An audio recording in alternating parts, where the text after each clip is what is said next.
Programme చేద్దాం అనుకున్నాను. కానీ మీరు ఆ కొట్టే విధానం కూడా అది కరెక్ట్ కాదు. అది చేయటం మీరు మైక్రో న్యూట్రియంట్స్ కొట్టచ్చు, మీరు ఇంక పెస్టిసైడ్స్ కొట్టచ్చు, ఫంగిసైడ్స్ ఏదేం కొట్టు, డజంట్ మ్యాటర్.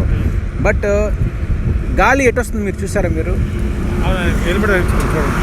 ఆయనకు కాదు, పంటకి ఆయన పెట్టుకుంది మంచిది, హెల్మెట్ మంచిది. గాలికి ఇప్పుడు గాలి ఎక్కువ వస్తుంది. అది ఎలా ఉందంటే కొట్టేది ఖచ్చితంగా ప్రతి లీఫ్ని పట్టుకోవాలి. అది ఇప్పుడు మీరు కొట్టేది ఏంటంటే ఓన్లీ ఫోలియర్ అప్లికేషన్ అంటారు దీన్ని. అంటే ఏంటి, మీరు స్ప్రే చేస్తే ఏదైనా సరే చెట్టును పట్టుకోవాలి, ఆకును పట్టుకోవాలి.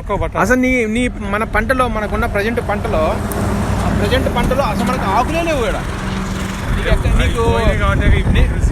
మీకు ఇప్పుడు ఈ చేలో పెద్ద ఆకులు లేవుగా.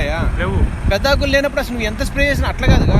నిదానంగా ఒక ఈవినింగ్ టైంలో కూర్చొని చిన్నగా ఒక పంపు లాంటి చిన్న వాటితో మొత్తం తడవాలి, అప్పుడు నీకు రిజల్ట్